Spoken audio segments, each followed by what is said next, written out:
Welcome to this episode of Spiritual and Ambitious, where I'm going to be talking about manifesting and demanifesting.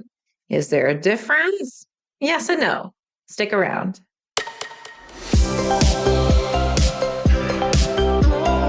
Welcome to Spiritual and Ambitious. I'm your host, Whitney McNeill. I'm a certified medium and spiritual teacher, and I help spiritual and ambitious souls just like you live your life purpose through your career and attract abundance by connecting into your intuition and spirit guides. Let's get spiritual and ambitious.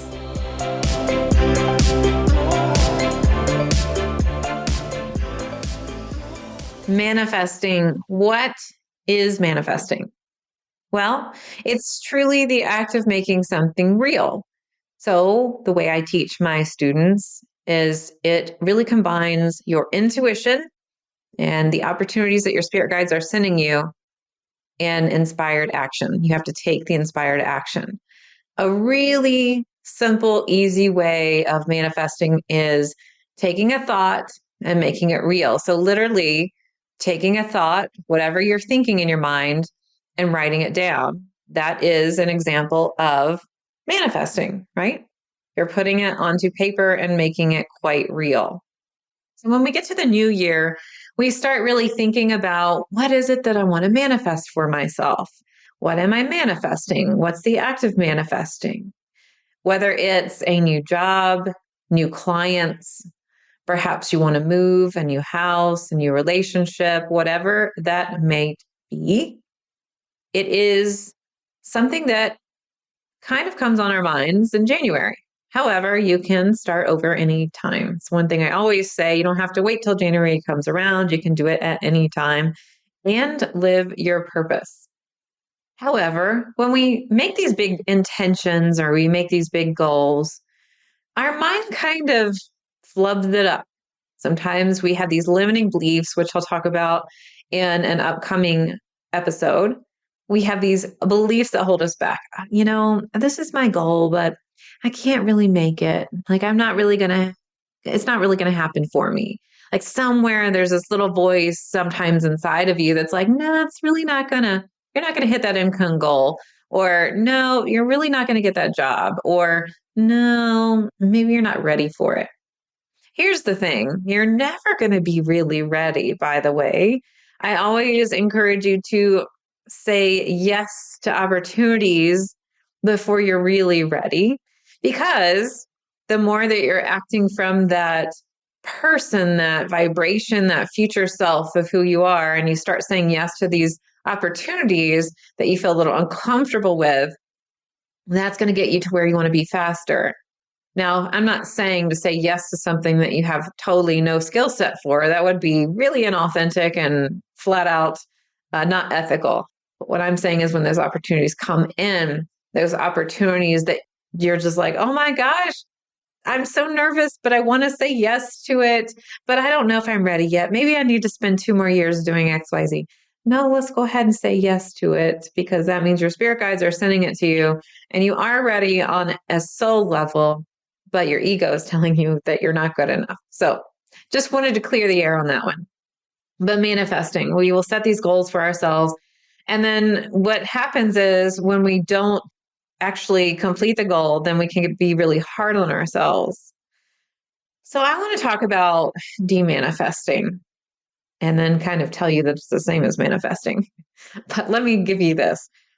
I've been really good at what my friends and I call demanifesting. So if I'm not feeling well, if I don't really want to do something, and I have an appointment or a meeting or something is on the calendar that I know that I should have said no to, but I said yes anyway, or I don't really feel in alignment with it anymore, I'm really good at just having it like demanifest out of my calendar.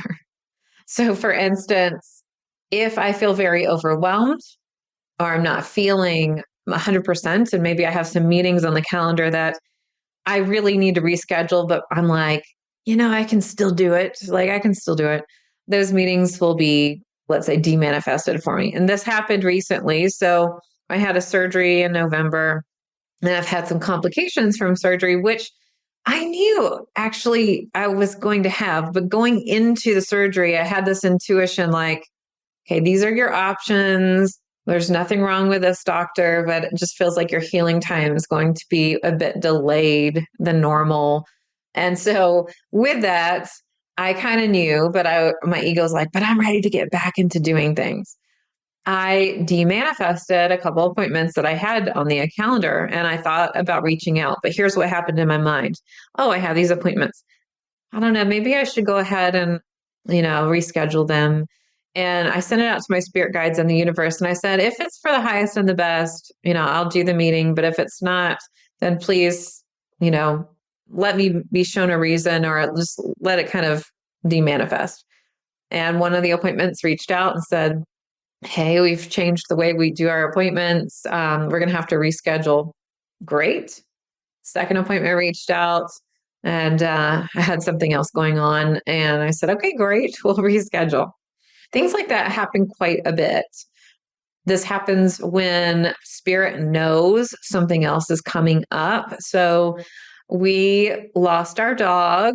When I say lost, we didn't really lose our dog. Our dog is in spirit. The body is no longer. And we had some things coming up, and spirit really made the timing happen just the way it needed to be.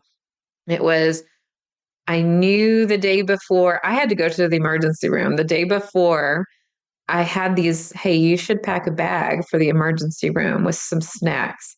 Hey, you should take off your nail polish if they have to run tests. I was telling my friend this, hey, I'm getting these messages. All that worked out. And then the next day is when we had to rush our dog to the vet. He was going to transition on his own, which we had been prepared for about a month.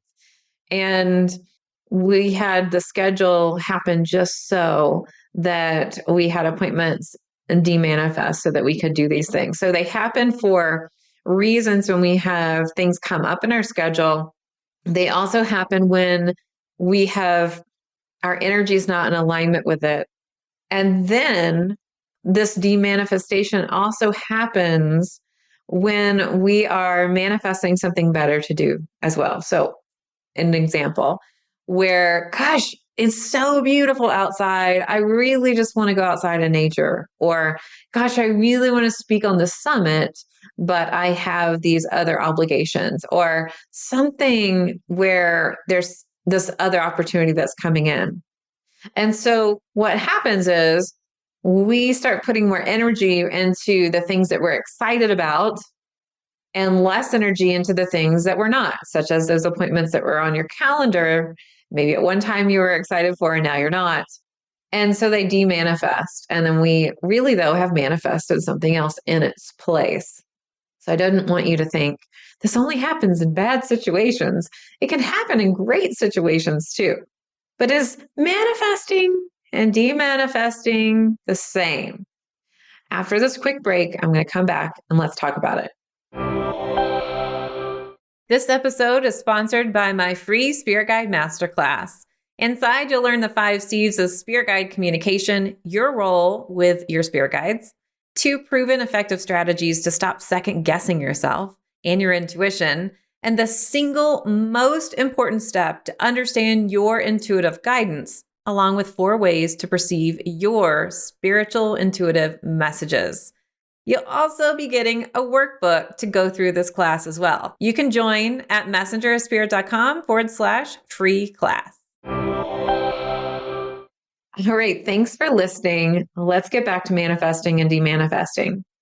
Really, there's no demanifesting, it's manifesting. Why is it easier to quote unquote like demanifest than to manifest? And it's because we put less energy into it. We literally put out into the world, hey, if it's for the highest and the best, have this happen. That's it. Like we put energy into it and then we leave it there. And that's really the same principles of manifesting. What happens with manifesting is we think we're gaining something versus losing something. And so when we're losing something, it's like, no big deal because we've got less energy in the game, less skin in the game, if you will. With manifesting, we are holding tightly onto the objective and to the goal of, I have to have this. This is what I'm manifesting. All it takes is just a perspective shift. So we're going to flip the script on it.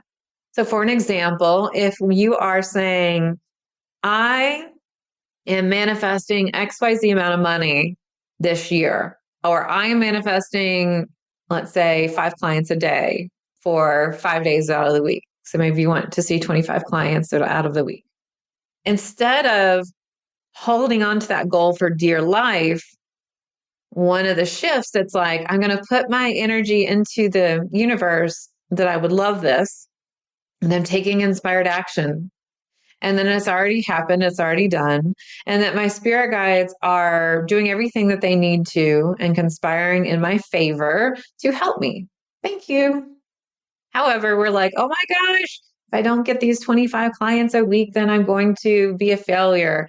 And then it's going to affect my money. And I really need this to pay the bills or whatever it is. That is the limiting stuff that gets in the way of us manifesting the goals that we so desire. So, what if you could look at that in a different way? What if you could look at this as, I am going to be losing, or not losing, but removing, let's even say that's a better word, these clients that are not aligned with me. I'm going to be freeing up more space to read or to do things that I love. I am just going to allow myself to detach from the outcome and see what else you're losing. So you could be like, I'm losing all the worry. I'm losing all the fear. What if we could just look at the things that are going away instead of holding tightly onto the things that we're so desiring? What if we could just take that shift a little bit differently? So for instance, let's say you're manifesting new furniture. And instead of really, and maybe you're really attached to it, because really this happens when we are so attached to what it has to look like or be like. So this is probably not the best example, but it's an easy one for me to describe.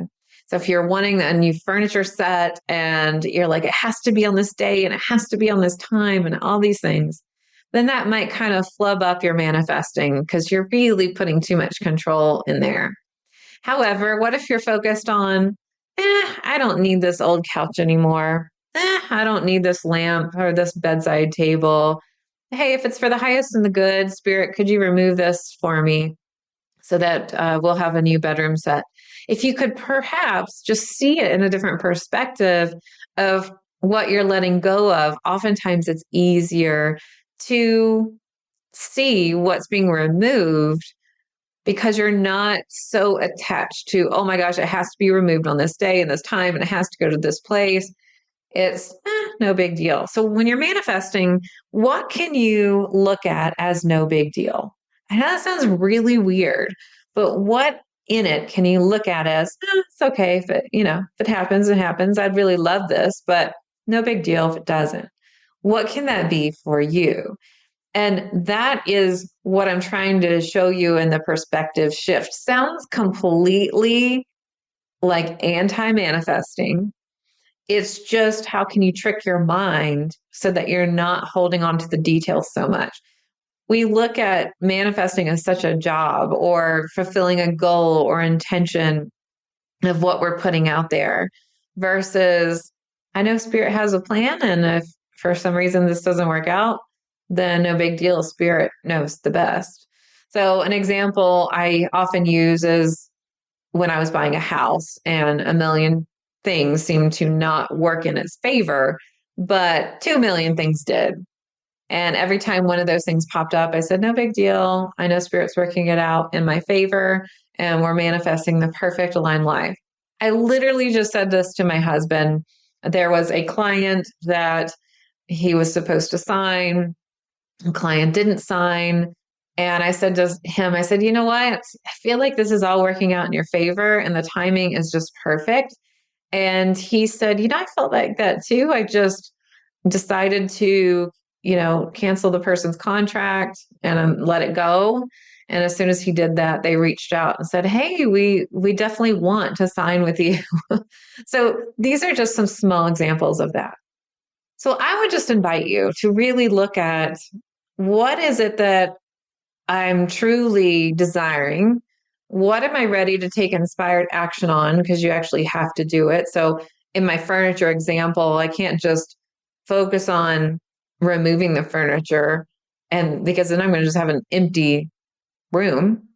What I am going to do is focus on removing the furniture and having fun looking at other new furniture to come in its place. So I'm taking the inspired action of what do I want that furniture to look like and to be like. What it tends to happen is if we have a deadline or we have to have it a specific way, we tend to control it. Same with a job situation or a relationship situation too, where it's like it has to be this person or it has to be this job at this company. Let's allow that to shift and to really know that we're going to take inspired action. We're not going to sit there and let spirit do 100% of it for us because spirit can't. We live on the earth plane and we have to take responsibility. But when it comes to your career, it comes to your starting your business. Let's say you want to find a new office space and that new office space is at a certain location and you've always dreamed of it being at this certain location. What can you detach from? Yes, I put my intention there and I'm going to visualize myself there, but I know that spirit has it all planned out for the highest and the best. And I trust spirit and orchestrating these events and just allowing spirit to be part of that process. Okay, that was quite a bit, right? I love talking about manifesting and intuition, Abundance Academy, and I love talking about manifesting and your ambition. We have these goals, but goals often don't fall softly on our ears. So if you want to set, say, manifesting or intentions, I totally understand. And you realize that when you do that, that you're part of a bigger plan, that you're not by yourself. Your spirit guides are here to help you. And your intuition is the compass that guides you on that. Allow your ego to let go and quiet the mind. That's what I will say. So if you're interested in clearing your mind or just coming back into that place, I have a lot of great resources for you out there. And one of them is the peace meditation. You can go to messengerspirit.com/peace, help you get into that centered place. And also, if you're interested in learning how your intuition comes in for you and how your spirit guides give you the push of what I say, inspired action. So what happens is your guides give you the message through your intuition, and then you physically take the action that they gave you. You can go to messengerspirit.com/quiz and take the 4 intuitive languages quiz.